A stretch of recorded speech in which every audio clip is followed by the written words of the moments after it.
Mercy Ridge was named like a joke. The ridge broke the wind, they said, but it never broke the meanness. The day my brother traded me, the yard wore a skin of dust and the pump squealed. I stood with my hands folded, not from prayer, from habit. 17, old in ways that don't show. Gideon came out of the barn with Elias Boone and a paper that whispered when he shook it. Contract. Gideon said, please at the word. Elias. Folks called him Wild Horse when he wasn't around. Kept his eyes on the far line of heat. You'll sign, Gideon told me, but he held the paper out of reach. No pen. He laughed like a man who'd found the bottom of a bottle and the bottom of a person on the same day. No need for fuss, he said to no one. The barn smelled of hay and iron. The whiskey on him sat between us like a witness. There was no blessing, no farewell. Gideon slapped Elias's shoulder. She's steady, eats little, don't like thunder. He said it like he was describing a mule. Elias folded the paper into his coat. He didn't say thank you. He gave me a short nod, less greeting than command. I had a choice that wasn't one.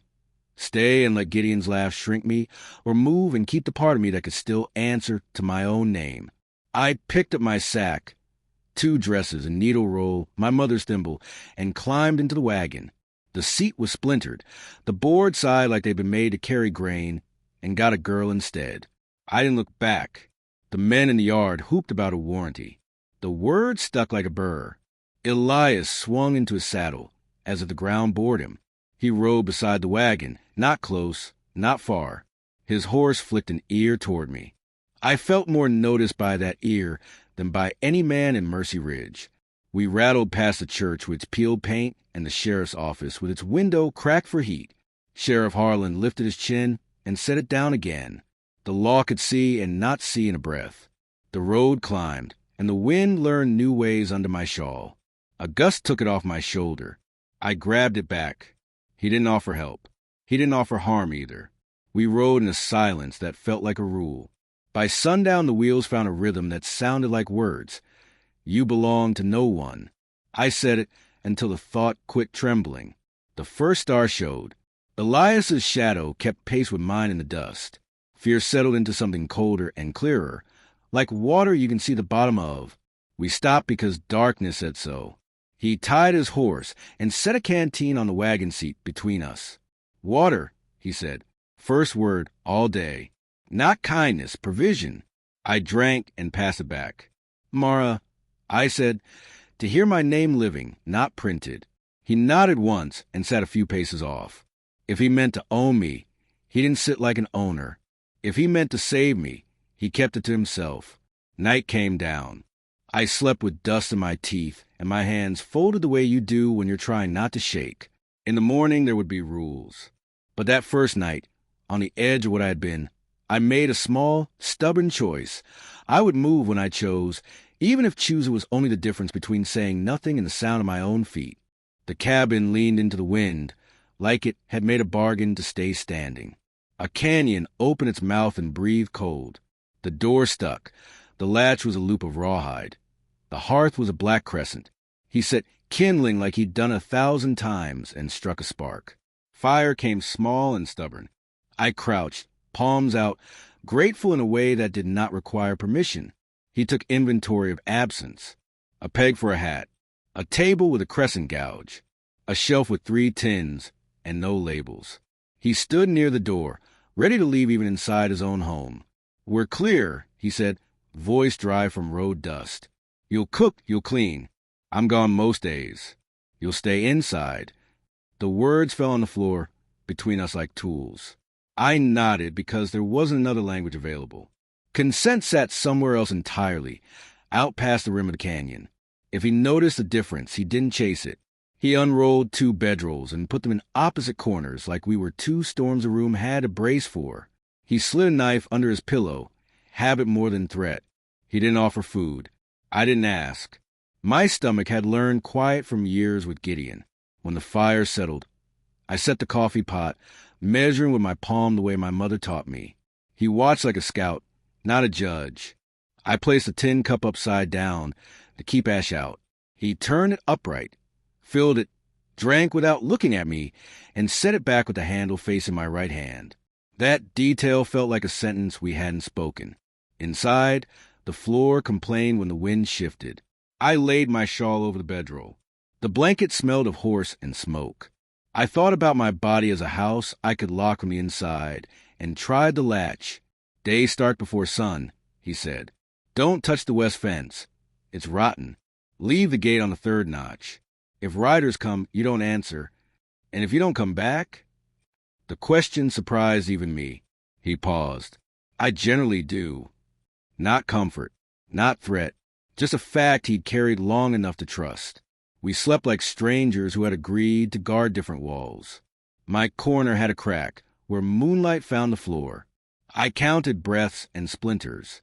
Somewhere after the stove ticked itself cool, the night pressed flat and quiet. At first light the rules lay heavy as a saddle. I rose anyway. Water fetched, beans to soak, salt pork sliced, pan as sharp as a warning, coffee dark as a canyon, bread hard enough to hammer a nail.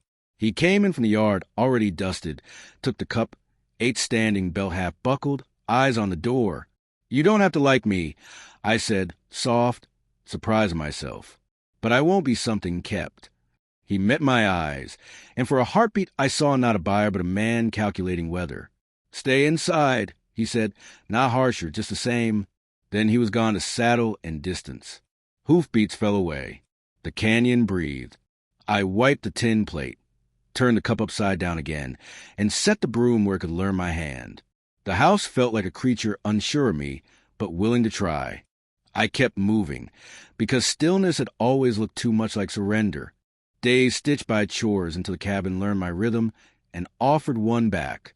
I woke before sun, coaxed a fire up with cupped palms. The broom straw softened, the floorboards quit complaining each time I crossed. I boiled beans. I mended a shirt cuff by the window where the canyon could see me. If I left the tin cup upside down, next day I'd find it rinsed and standing, handle turned to my right. If I stacked firewood tight, so the wind couldn't steal it, a second row appeared beside it. He didn't remark on my work, and I didn't remark on his answering it. That was our language. Done, seen. I took inventory the way he had, but mine was for tenderness. A peg for a hat became a peg that held my shawl dry after a squall. The table's crescent gouge collected crumbs. I learned to brush the curve like smoothing a scar. The stove kept a pocket of heat along the north wall, where I could read without smoke chasing me. The book I found was a deer-hide drap Bible in a tin box under a loose floorboard, tucked where sound went thin. Inside, the margins held notes in a hand patient enough to travel. Some were English, old ink brown, water here in spring, avoid to draw after rain. Some were Comanche, lines and hooks I didn't know, inked with attention. A press sprig cracked and perfumed the page. I held it too long. When I looked up, Elias stood in the doorway like weather that had decided against breaking. He saw the book and the comprehension on my face. He didn't reach for it. "You read?" he asked, testing whether the floor between us could bear another fact. "Enough," I said. "Enough to know someone loved this." He stepped inside, boots quiet, and nodded once, braced for a verdict I wasn't qualified to give. "Leave it out if you want," he said. In his language, that wasn't permission so much as surrender. After that, the book lived on the shelf above the stove. I read while the beans settled and the coffee eased into a simmer. I sorted buttons. My mother's thimble ticked ajar. I caught myself humming and stopped, shy at the sound. He noticed ink stains on my fingers. He said nothing, but one evening he set a small lump of rendered fat on the table, wrapped in cloth. "Takes it off," he said, turning away like he'd offer confession. I learned the canyon's voices. Hawk, jackrabbit, creek. A coyote watched on the rim some afternoons, head cocked as if asking which of us owned the other. I kept the door propped and my palms busy. Near dusk, he paused at the door. I'd pour coffee. He'd hang his hat on the peg I'd claimed. We developed small rituals. His knife on the table, my needlework beside it, both of us working, the silence worn smooth, like would rub by use. I returned the Bible to its task, tracking where water was and where danger lay. The cabin breathed. So did I. In the pause between kettle and boil, I understood that attention itself was a kind of ownership no paper could grant or revoke. I was learning him. He was learning me. We weren't saying so. Once a week we walked to Mercy Ridge because flour won't wish itself into a sack and lamp oil won't pour from hope. When I asked to go, Elias only handed me the empty grain bag. That was his yes. He took the road's outer edge horse leading. I kept a half step back, shawl pinned so the wind couldn't steal it. We spoke in the language we'd learned. Done, seen. Town knew me as Gideon Whitlow's sister, and as something newer besides. Eyes tallied me like fence posts. At the mercantile, Mrs. Pike rang her bell twice, the signal for strays. 2 men on the porch stretched the word trade. Gideon arrived like a bad smell. "How's my bargain, Boone?" he said.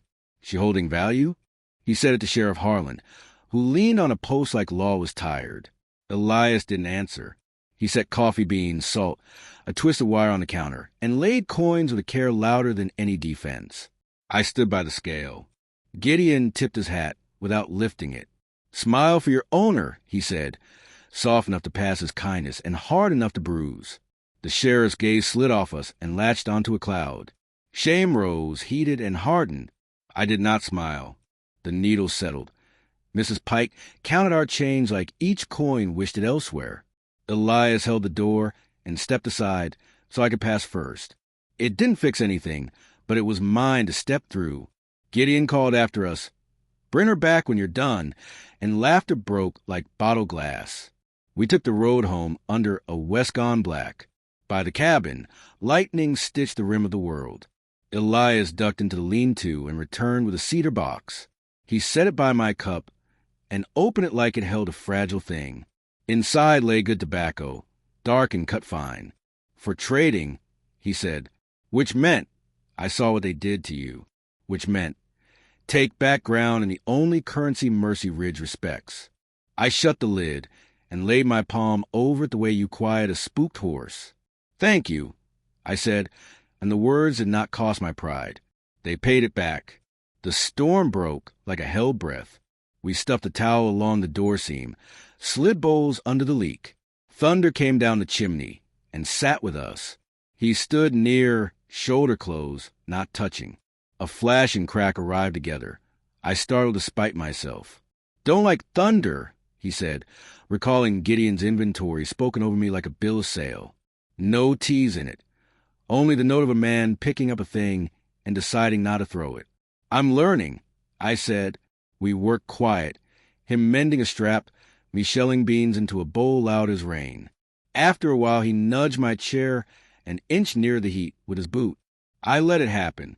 I nudged back the bowl. So our hands moved in the same small weather. When the worst passed, the roof still hissed. We laid our bedrolls in their corners, but our coffee cups stayed side by side on the table between them. Handles turned to the right. In town, they counted me.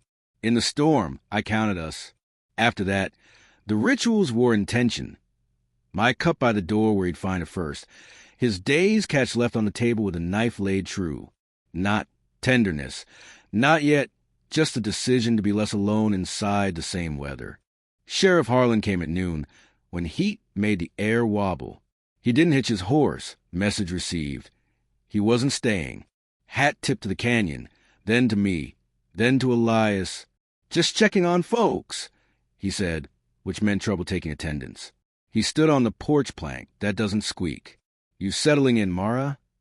"I am," I said, and heard how flimsy it sounded. "If you ever want to leave," he went on in a voice like lukewarm water, "come down to my office. You'll have to sign. Answer for yourself." Sign. The word struck Flint. "I know how," I said, thumb tight against my needle before it could bite. Harlan glanced through the open door. 2 bedrolls in opposite corners, 2 cups side by side on the table. "Town's buzzing," he added. "Rumor ain't law, but it makes a net. Net catches fish," Elias said. "We ain't fish." Harlan's mouth twitched. "Offer stands," he told me, and left the boards holding the shape of his weight.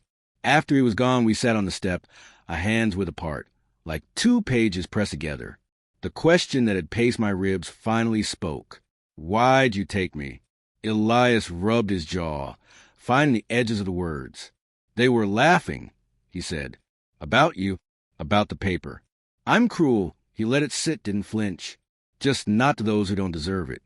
That ain't charity, I said. No, he answered. It ain't. That night Gideon's laugh ran hot over the skillet in my dream, and hands pushed me toward a door that wouldn't open. I woke with my thumb in my teeth and blood up from a careless jab I'd given myself mending. Elias set a tin of lard, a square of clean cloth, and a strip of leather on the table. He took my hand like a sparrow, you mean to set free and bound to cut, so the knot lay easy. His fingers were cracked. His touch wasn't. I can do it, I said, but let him finish. He poured coffee after, turned the handle toward my right. That evening a blanket appeared on my bedroll, wool unpatched, the color of good tobacco. He didn't say it was mine. I didn't ask. We called it a truce without naming it. He taught me leather honest, with the strap before the awl, wax the thread, pull so the seam holds but doesn't bite. I taught him biscuits that don't blacken. Start hot, then let them ride low, turn when the tops sigh. We left doorways open a crack, and told ourselves the wind had done it. Rumor ran like a coyote through town. Seen at his table, heard humming, wearing a color not grief. Liddy the seamstress pressed scraps into my palm with a look that said keep going. Porch boys counted my steps. We didn't stop walking. If dreams broke me open, I let tears come face down into the quilt. Morning would find a jar of creek water and a small plug of willow bark by my cup. He never asked if I'd slept. I never asked what kept him outside under the stars some nights. By weeks in the house had edges I could lean on. We were not friends, and we were not what town said. We were two people with a treaty. I would not run from myself. He would not use what he could reach. Stones around a fire, not blazing, not going out. Morning slowed. Work came like prayer if I let it. I swept the porch while the canyon yawned. We set posts in pairs and tamped earth with our heels until the wobble quit. He taught me to test hot wire with 2 fingers. My palms grew a second skin. The ache in my shoulders put me to sleep without asking. A mustang began to drift near, sorrel, all eye and ear. Elias kept his hands low, his voice lower. No rope. Not everything has to be broken, he said, looking at the horse and at me. We stood still until the mare breathed our air, then flicked her tail and let the world keep. In town, Liddy slipped me survivals. A thumb of yeast wrapped in breath-thin paper, 2 true needles, a twist of bright thread. One market day she folded a red shawl into my bag, so neatly it seemed the bag had grown it. For winter, she said. Her eyes said banner. I wore it in the cabin. I kept a ledger of days, not on store paper, but on flour sacks washed and laid flat, on brown twist stitched with thread tails. Charcoal from the stove pan. Made a pencil. I wrote small, dates like fence staples. I noted what stayed, a hawk before supper, the creek bragging after rain. The cup always turned handle right. Proof I existed past other people's telling. The first night here, I shaved curls from juniper until the shape under my thumb looked like a rearing horse. Evenings I kept at it, a rough mane, and I hollowed with my needle, a chest rubbed smooth against my skirt hem. I didn't name it. It was something to hold when my hands remembered doors that wouldn't open. By the lower fence a coyote lay with a hip crushed by a bad leap. It tried to rise and told the truth in its eyes. I won't survive night. Elias lifted the rifle. I laid my palm on the barrel. I'll do it, I said, because mercy is lighter when the one who needs it can see it coming. After, we dug where the ground went mean and laid it down with a flat stone and a willow cross. He took his hat off. We didn't speak. When the wind quit kicking, fear loosened like a boot unlaced. Grief showed smaller.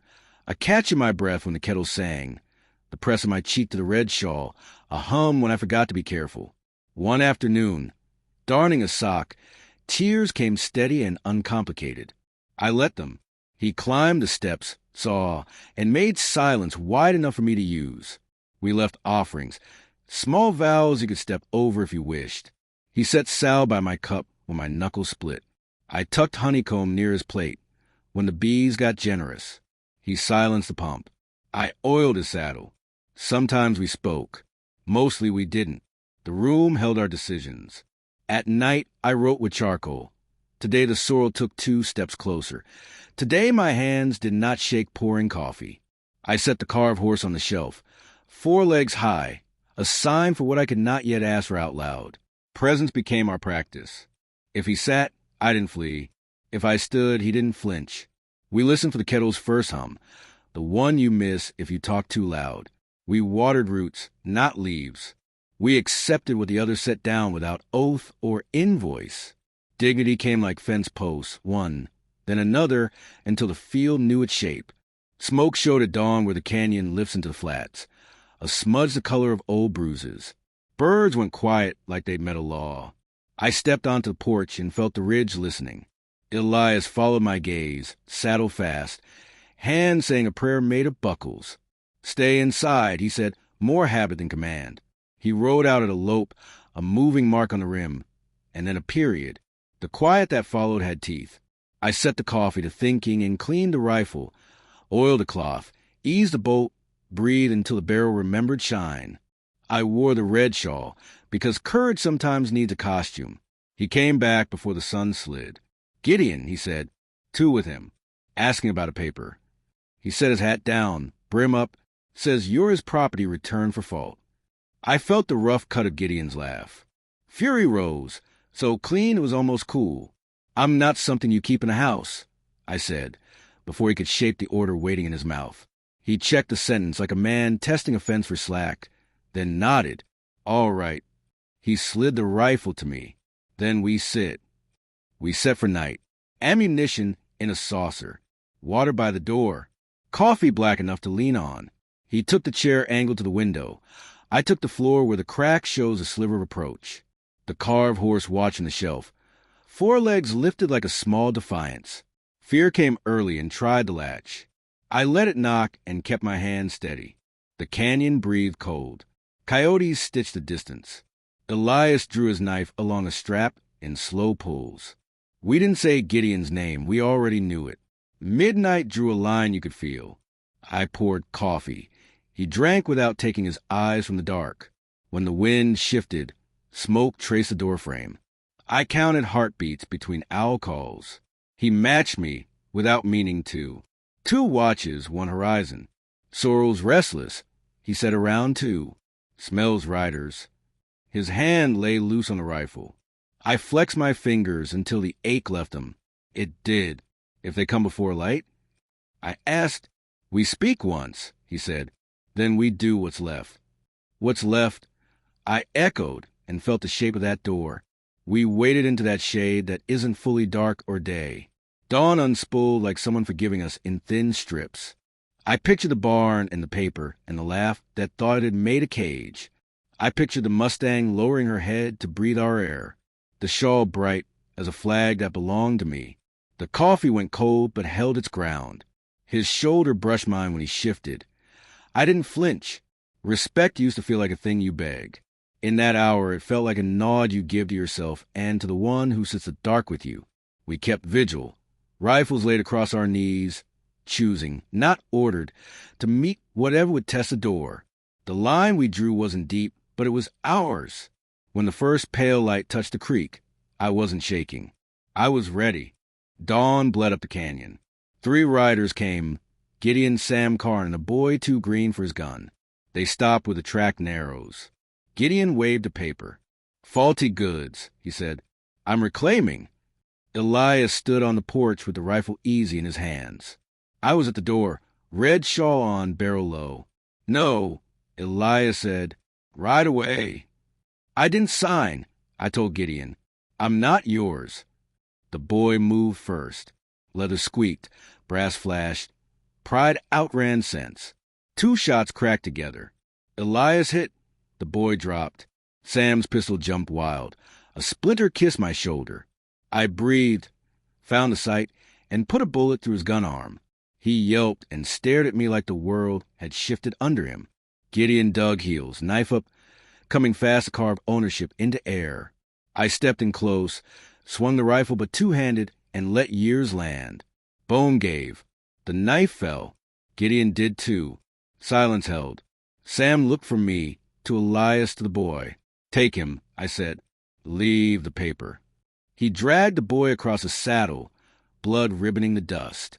"You'll answer for this," he told Elias, but he watched me as he rode. We moved before shock could take us. Elias struck a match. I fed the paper to flame. Ink curled and went black. No blessing. No farewell. The claim burned to ash and lifted. Then I saw the wet at Elias's side. "Sit," I said, already boiling water. He sat because I said it. I washed, stitched, and wrapped. His breath went tight, then eased. "You're shaking," he said. "So are you," I answered and steadied. We dug behind the cottonwoods where the ground gives. Shovels, stones, then soft. We laid Gideon down without words. I set a plain rock, weight not praise. We covered the mound with brush against coyotes and turned the dirt flat with the back of the shovel. I carried the knife to the creek and threw it far. It flashed once and vanished into the cold. We scoured the board with hot water until the porch smelled like coffee again. The carved horse watched from the shelf, 4 legs raised. I rubbed the mane smooth and set it back. Not prayer, proof. Elias slept bandaged clean. I sat in the doorway and watched the Mustang graze. She lifted her head, ears forward, sharing air with me. The world looked level. When he woke, he hung his hat on my peg and left the door between rooms open, not pretending wind had done it. I cut 2 small lines on the horse's chest where they meet and keep going. He saw, nodded like a man who'd been waiting on a word. "I'm mine," I said into the room, not to invite a fight. He nodded again and poured coffee, turning the handle toward my right. We picked up the day where we'd set it down, water for beans, salve and knuckles, gate on the 3rd notch. No vows, no overseer's key, just work and rest, and a morning we chose.